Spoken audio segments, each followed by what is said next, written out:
Bonjour à tous, j'espère que vous allez bien. Aujourd'hui on se retrouve donc pour le Over the Results numéro 44 je crois, donc qui est consacré à WrestleMania 23, donc pour les gens qui ne le savent pas.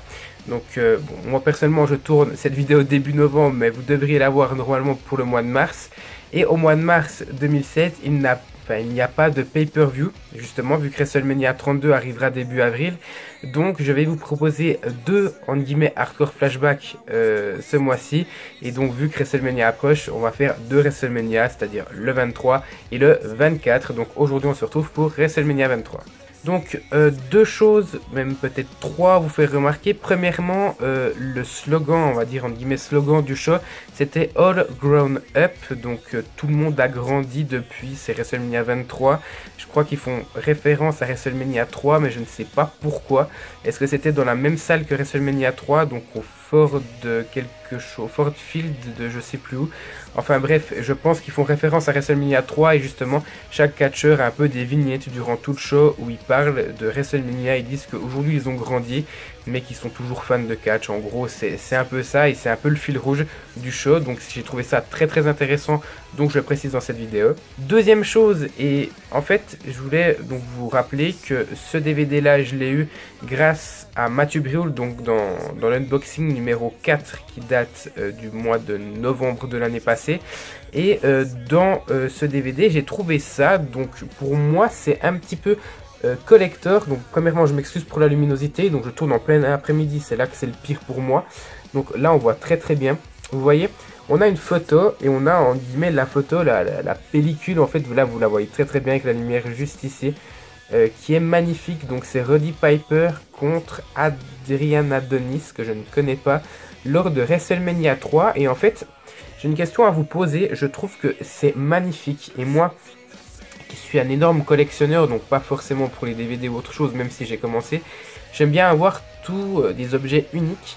Et en fait je vais vous montrer quelque chose. Il y a un numéro, donc c'est ici, il y a un numéro, vous voyez là, donc c'est quoi, c'est 298 310. Donc je me demande en fait si, je pense qu'il y a eu quelque chose de ce genre là, un peu objet collector dans tous les DVD de WrestleMania 23. Et j'aimerais en fait avoir une confirmation, ou en tout cas une information de votre part. Est-ce que tout le monde a eu cette photo là? Donc je vous la montre peut-être un petit peu mieux. Est-ce qu'on peut la voir mieux? C'est très difficile pour vous de la voir. Niveau luminosité c'est vraiment pas le top. Voilà, j'essaie de faire ce que je peux. Bon, de toute façon, vous verrez la photo ici. Mais est-ce que tout le monde a eu cette photo-là? Sinon, dites-moi, envoyez-moi des photos sur mon compte Facebook. Et si vous n'êtes pas intéressé à garder tout simplement ces trucs-là, moi, je vous les prends et je vous les rachète même. Après, je suis pas sûr que ce soit une photo différente à chaque fois. Je pense que c'est un objet collector juste pour cette photo-là. Donc, voilà, ça me décevrait un petit peu. Mais je suis juste hyper content de l'avoir. Et c'est vraiment le genre d'objet qui me font kiffer. Enfin, qui me fait kiffer, pardon. Donc, si vous en avez des autres, envoyez-les-moi par pitié. Je suis prêt à faire une collection juste incroyable pour ce WrestleMania 3. Et voilà, en plus ils disent que c'est une édition limitée, donc on a une description en dos. C'est vraiment quelque chose que j'aime, donc j'avais envie de vous en parler et que vous me donniez des informations en commentaire. Troisième détail avant de commencer l'analyse, et le plus important, j'aimerais faire un rapide retour des choses. Ce WrestleMania a pas une très bonne note, du moins pas autant que le 30, 31 et 25. C'est le cinquième WrestleMania que j'analyse avec le 25, 26, 30 et 31. 25 et 26 que je vous ai fait l'année passée avant WrestleMania 31 pardon. Et donc je vous fais 23, 24 avant WrestleMania 32. Mais juste pour vous dire que ce show n'a pas une bonne note. Donc où j'aimerais faire un peu une mise à jour, c'est tout simplement pour vous dire que je note uniquement le in-ring et pas le côté spectacle. Parce que ce serait pas noter les WrestleMania de la même manière que les autres. Vous voyez par exemple à Hell in a Cell, je vais pas... Enfin, il ne sait même pas forcément, mais à Fastlane par exemple, je vais pas noter le côté spectaculaire, le côté waouh, c'est WrestleMania, on peut pas dire la même chose pour Fastlane quoi. Donc Fastlane ça reste un pay-per-view mineur pour moi, donc vous l'aurez vu l'année passée, le mois passé, moi je parle bien sûr de Fastlane 2015, vu que je suis comme je l'ai dit avant, je suis en novembre quand je vous fais cette analyse, en novembre 2015. Mais juste pour vous dire, Fastlane, je peux pas noter le côté spectaculaire, le côté waouh magique du show, parce que Fastlane pour moi n'est pas un show magique, c'est un show banal, un pay-per-view mineur. Donc c'est normal que pour les WrestleMania je ne note pas les côtés spectaculaires, parce que par exemple, ce match-là, dans ce pay-per-view-là, pardon, il y a Kane contre The Great Khali, qui est in-ring-ment, en guillemets, une bouse. Franchement, il est dégueulasse, mais je comprends qu'ils le mettent là, vous voyez. Kane contre The Great Khali, c'est un match qui fait pas rêver, mais qui a une signification pour WrestleMania. C'est deux mastodontes qui s'affrontent, donc il a sa place là. Pourtant, de façon in-ring, ce match n'a même pas la place pour moi dans un Raw aujourd'hui, vous voyez. Donc, je vais juste analyser le côté in-ring et pas le côté spectaculaire. C'est pour ça que la note ne sera pas très élevée, parce qu'il y a la plupart des matchs, par exemple tout comme à Hell in a Cell 2015, donc celui de l'année passée, il y a des très bons matchs et des matchs mauvais, et donc les matchs mauvais descendent la note du pay-per-view. Voilà, donc cette fois-ci je vais arrêter le blabla, ça fait 6 minutes que je parle, mais c'était vraiment pour vous mettre le contexte vraiment pur. Qu'est-ce que je voulais vous dire d'autre? Oui, c'est un WrestleMania, donc les analyses vont durer un peu plus longtemps, étant donné que les WrestleMania durent plus longtemps, ou en tout cas je crois. Je peux même pas vous dire s'il a duré 3 ou 4 heures celui-là, tellement j'ai été à fond dedans, j'ai pas vu le temps passer. Donc le premier match, c'était le Money in the Bank Ladder Match, donc pour moi qui est un des meilleurs. Donc niveau malus, j'ai marqué que CM Punk, Randy Orton et King Booker sont très absents dans ce match. Surtout Orton qui vient que pour faire des RKO à tout le monde, et après on le voit quasiment plus. Il a un spot majeur du haut de l'échelle lorsqu'il fait un RKO sur CM Punk, je crois. Concernant les spots majeurs, donc on a les Hardys et principalement Jeff Hardy qui saute sur Edge à l'extérieur du ring sur une échelle qui se brise. On a le springboard dropkick de CM Punk qui est sur l'échelle, donc qui vire Finlay du haut de l'échelle. C'est pas un spot très majeur, mais j'ai trouvé cette prise avec tellement d'impact que j'ai été obligé de la citer. Et on a la Kenton Bomb de Mr. Kennedy sur Hornswoggle, donc Little Bastard, le petit bâtard. Encore une fois, c'est son nom, hein, je le critique pas, c'était son nom à ce moment-là, donc voilà. Sinon, le finish du match est moins bon que le reste. On a un finish avec CM Punk et Mr. Kennedy que j'ai pas forcément apprécié. Sinon, Mr. Kennedy remporte ce match, donc je suis content pour lui, même s'il ne l'utilisera jamais. Mais en soi, c'est vraiment un bon petit match. Enfin, aussi WrestleMania 23, c'est mon premier WrestleMania, donc je pourrais jamais être très objectif avec ce show-là. Donc je vais lui faire des compliments qui sont peut-être pas objectifs et pas mérités, mais pour moi il fait partie des meilleurs Money in the Bank Ladder match de l'histoire. Et petite anecdote avant de vous dire la note de ce match, Mr. Kennedy après le match sera donc interviewé en coulisses, et il dit, c'est Crystal je crois qu'il interviewe, je sais plus, mais il dit clairement attention à tous les champions parce que je peux arriver à n'importe quel moment, et il précise bien tous les champions. Donc on a la preuve, et je ne le savais pas, que le vainqueur du le vainqueur du Money in the Bank Ladder match peut cacher sur n'importe quel champion. Alors est-ce qu'aujourd'hui c'est toujours le cas ou non? J'en sais rien. Bref, pour la note du match j'ai mis 9 sur 10, c'est très mérité pour moi. Deuxième match, et on en vient directement, Kane affronte The Great Khali, donc ouais, un match qui vole pas haut quoi. Non seulement le match dure quoi, 5 minutes, donc c'est pas longtemps, mais en même temps pour le match c'est long. Enfin je pense que vous me comprenez. Étonnamment Kane apporte beaucoup de rythme à ce match. Alors est-ce que Kane est rapide ou est-ce que c'est Khali qui est juste beaucoup trop lent et qui fait que Kane paraît rapide? J'en sais rien. Le gros spot du match, gros c'est pour vous dire, c'est lorsque Kane fait un body slam sur The Great Khali qui rappelle, et là c'est pour ça que je parle de WrestleMania 3, donc 20 ans après, All Grown Up, 20 ans après, tout simplement parce que, encore une fois, ça c'est un match de WrestleMania 3, donc on fait honneur au WrestleMania d'il y a 20 ans, et là pour moi ce body slam de Kane sur Khali, ça rappelle Hulk Hogan lorsqu'il body slam tout simplement André le Géant lors de WrestleMania 3, donc voilà, j'ai trouvé ça intéressant, c'est le seul bon moment du match.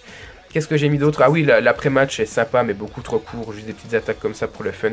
Victoire du Great Khali. Et pour moi, j'ai mis à peine 5 sur 10 parce que ça ne vaut pas plus. Troisième match, Chris Benoit affrontait MVP. Donc défendait son titre des États-Unis contre MVP. Bon, première chose, ce sera le dernier match de Benoit à WrestleMania. Donc il partira sur une victoire vu qu'il a conservé son titre contre MVP. Mais pour moi... Enfin, je crois que je vous en avais déjà fait des analyses, je sais plus si c'était Judgment Day ou je sais plus lesquels c'était, où Chris Benoit avait affronté MVP donc pour le titre des États-Unis, et j'avais quand même été assez surpris en bien. Il faut savoir que MVP, je ne l'aime pas, je ne l'ai jamais aimé, donc c'est pas le côté Finlay comme je vous ai déjà dit. Finlay, je le détestais avant, je l'aime maintenant. MVP, je le détestais avant et je le déteste toujours maintenant. C'est un lutteur qui ne passera jamais pour moi en heel ou en face, je ne l'apprécie pas. Mais j'avais été surpris par Judgment Day, ou je sais plus quel pay-per-view, pardon, je vous avais analysé avec ce match-là. Donc je m'attendais quand même à quelque chose de bien, en plus il y a Chris Benoit que j'adore. Et là je suis déçu, c'est un bon petit match qui est technique, mais sans plus quoi, j'ai pas accroché plus que ça. En plus il n'y a pas de grands spots majeurs, hormis la souplex renversée de MVP, et le finish est trop rapide. Et en plus, le match dure quoi, moins de 10 minutes. Et le match se termine sur un flying headbutt de Chris Benoit, alors que personnellement je m'attendais à un crippler crossface, mais bon bref. Pour moi ce match ne m'a pas emballé, encore une fois trop d'attentes, donc forcément déçu. En même temps j'avais pas non plus énormément d'attentes, mais je m'attendais après un Kane Khali que ce soit vraiment la différence soit flagrante. Finalement non, il est meilleur, ça c'est clair, mais pas autant que l'imaginais, donc j'ai mis 6 sur 10. Ensuite, quatrième match, et enfin un bon match. Donc Batista défendait son titre poids lourd contre l'Undertaker, qui défendait donc sa streak. Il en était à 14-0, l'Undertaker a remporté le match donc pour passer sa streak à 15-0, 15 victoires à 0 défaites. Et quel match quoi, quel match! Bordel, ça commence directement sur les chapeaux de roue quoi. La cloche sonne, la sonne cloche bien sûr, la cloche sonne, Batista fait aspirer directement à l'Undertaker quoi. Ça dure même pas une seconde que l'Undertaker est déjà à terre, c'est brutal, c'est rythmé. En même temps, je veux dire, on n'est jamais déçu par les Undertaker Batista, surtout en 2007. L'année 2007, je la considère comme assez faible, pas très bonne en fait niveau in-ring. Et Undertaker et Batista se sont affrontés à plusieurs reprises, dont Cyber Sunday, je crois, où je vous ai déjà fait l'analyse, mais je suis plus sûr que ce soit pardon, Cyber Sunday, mais je crois, je ne vais pas m'avancer, mais je crois que c'est Cyber Sunday qui avait été très bon pour moi. Celui-là est juste un petit peu en dessous. Pourquoi? Parce que le match ne dure pas longtemps. C'est le seul défaut que je lui donne. Mais Undertaker contre Batista, bordel, qu'est-ce que c'était bon comme rivalité quoi.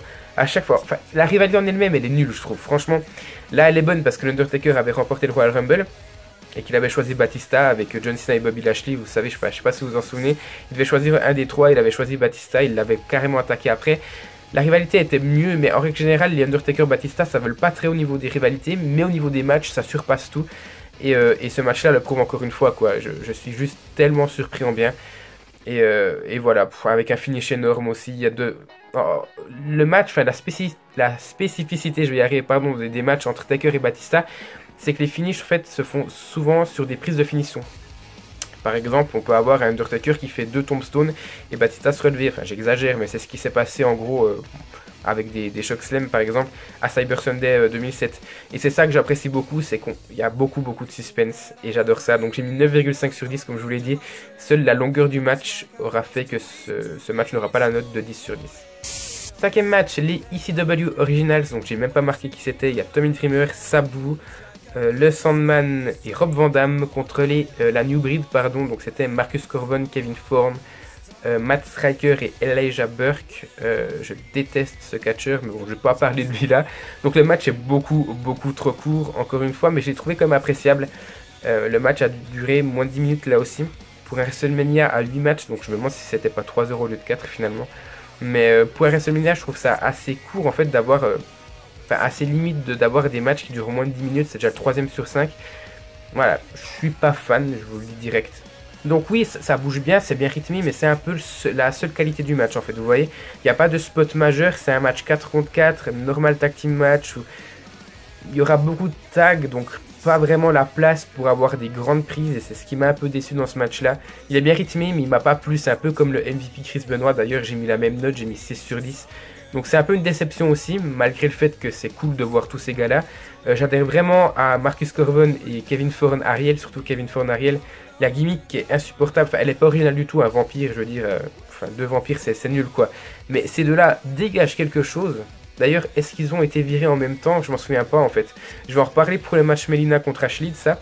Mais si vous pouviez me dire si Marcus Corbin, Kevin Thorne et Ariel ont été virés à un moment donné pour un nettoyage de printemps comme on pourrait appeler, ou est-ce qu'ils ont fait une connerie, ou si vous pouvez m'apporter ces preuves-là, ou ces informations-là, ce serait cool parce que je ne suivais pas les sites de news à ce moment-là, donc pour moi je les ai vus un peu disparaître du jour au lendemain, surtout que je ne regardais que Raw à ce moment-là. Donc ce serait sympa de m'apporter une information. Donc pas grand chose de plus à dire. Dans ce match là, oui, mis à part j'ai mis Sabu botch pas mal. Diana Conda Vice en parlait pour sa review de SummerSlam 2005 ou 2006. Non 2006 je crois. Donc voilà, pas surprenant, donc 6 sur 10. Donc 6e match, Umaga affrontait Bobby Lashley donc dans la bataille des milliardaires. Donc non, ce ne sont pas Umaga et Lashley qui sont milliardaires. Umaga représentait Vince McMahon et Bobby Lashley représentait Donald Trump. Les deux sont les milliardaires. Et le perdant en fait, le perdant de Umaga et Lashley, verrait son représentant devenir chauve après le match. Donc comme vous le savez, c'est Bobby Lashley qui a gagné contre Umaga et Vince McMahon a fini par être chauve. Je ne vais pas parler de ça, c'est pas forcément intéressant. Niveau spectacle, oui, ça avait bien sa place dans un WrestleMania, ça m'a bien fait marrer. Mais ah oui, bien sûr, Stone Cold Steve Austin était l'arbitre spécial du match. Ce match est, je pense, le match le moins rythmé que j'ai jamais vu lors d'un WrestleMania. Même Khali Kane s'enchaînait plus rapidement.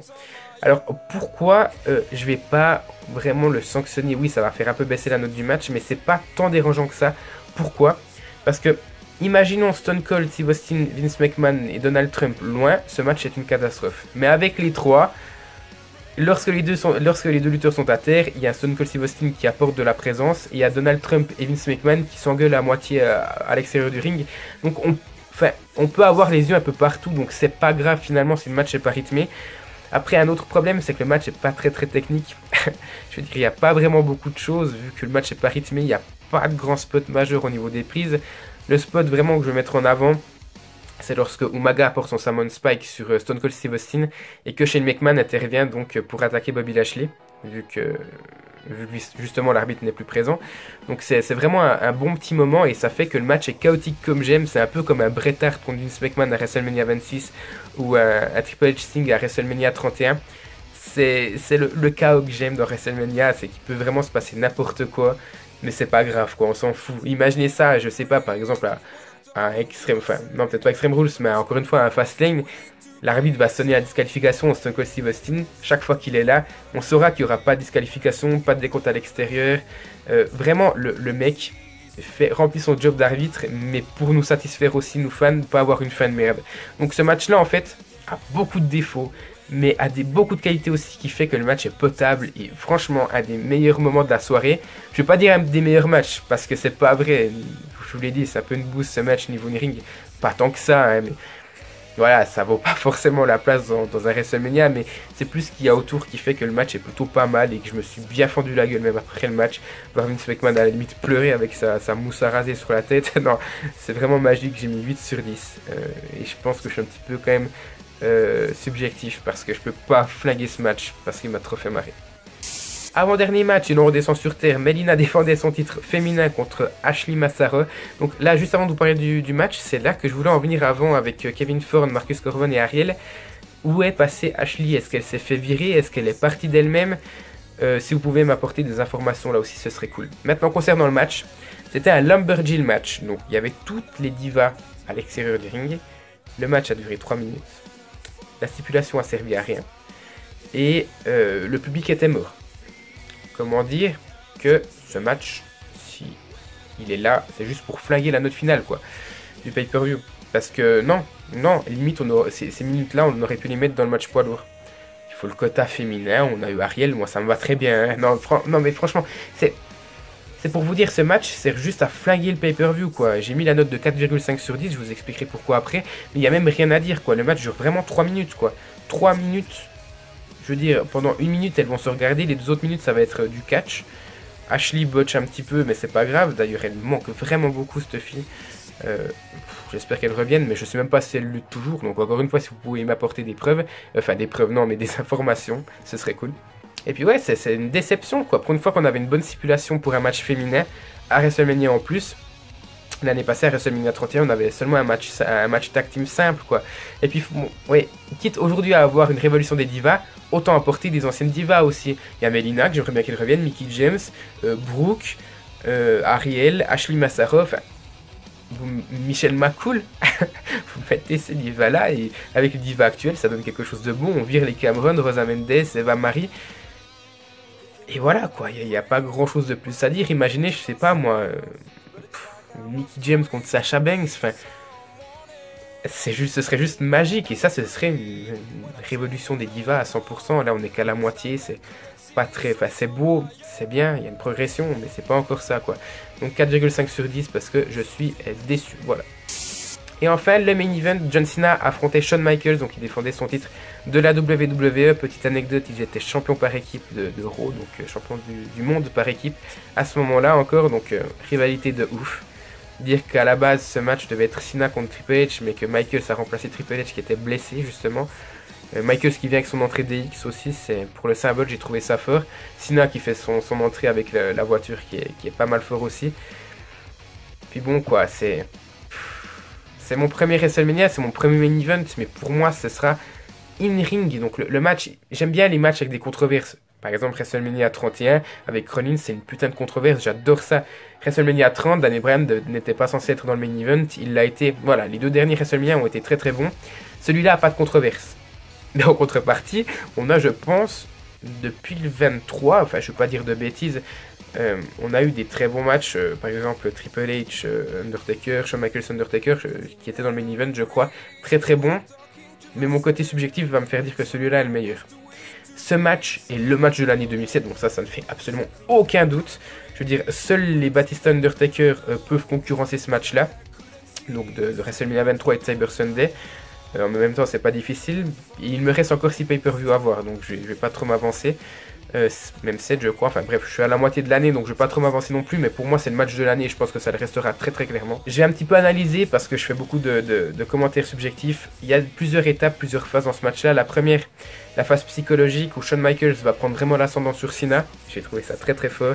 La deuxième, c'est un catch, enfin une phase un peu ciblée où Shawn Michaels va cibler donc la jambe gauche, je crois, de Cena qui semble un peu blessé. Troisièmement, on a la phase d'acharnement où Cena va s'acharner sur la tête de Shawn Michaels qui va saigner. D'ailleurs, on aura eu énormément de sang dans ce pay-per-view. C'est dommage qu'aujourd'hui c'est plus comme ça. Et à l'inverse, Shawn Michaels va faire un peu saigner Cena aussi sur le crâne. Et la quatrième, c'est la phase finale qui est magique. Magique, ça dure 10 minutes où on ne sait pas qui va prendre l'ascendant physiquement, où il y a beaucoup de finish. Et finalement, ben, il y a un switching music, un double A. Et les deux arrivent à se relever. Finalement, John Cena voudra porter de nouveau un double A. Shawn Michaels va le contrer. Mais Cena va réussir à faire un STF aujourd'hui. Et Michaels va abandonner. Et voilà, ça m'avait tellement saoulé que... Voilà, je m'en souviens, ça m'avait saoulé à cette époque-là. Mais ce match est magique. Il dure 25 minutes, je crois, peut-être un petit peu moins. Et je viens de finir de le regarder, je suis encore tout ému de revoir ça, quoi. C'est magique. Ce match-là est magique. Et si seulement ce pay-per-view pouvait se résumer à ce match-là, quoi. J'ai mis 10 sur 10, vous pensez bien. Le spot majeur, c'est pas le driver de Shawn Michaels sur Cena sur les escaliers en acier, qui est juste dingue.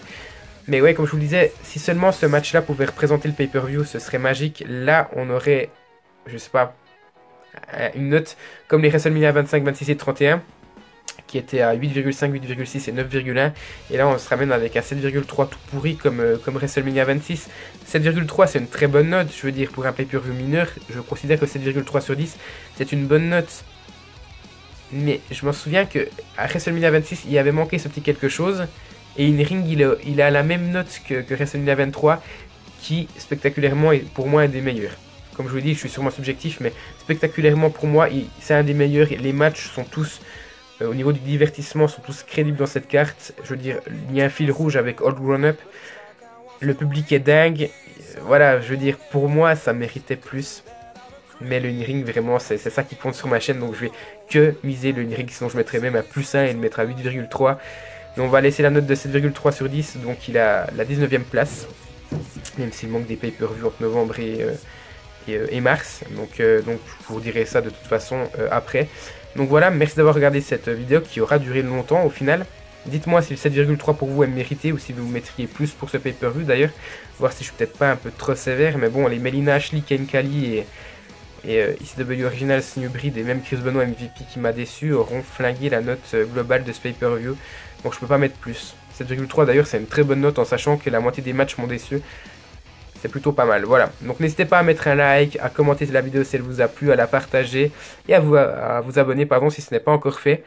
Et nous on se retrouve donc dans quelques jours pour WrestleMania 24 avant d'enchaîner sur WrestleMania 32. Voilà, encore un grand merci à tous et à tout bientôt.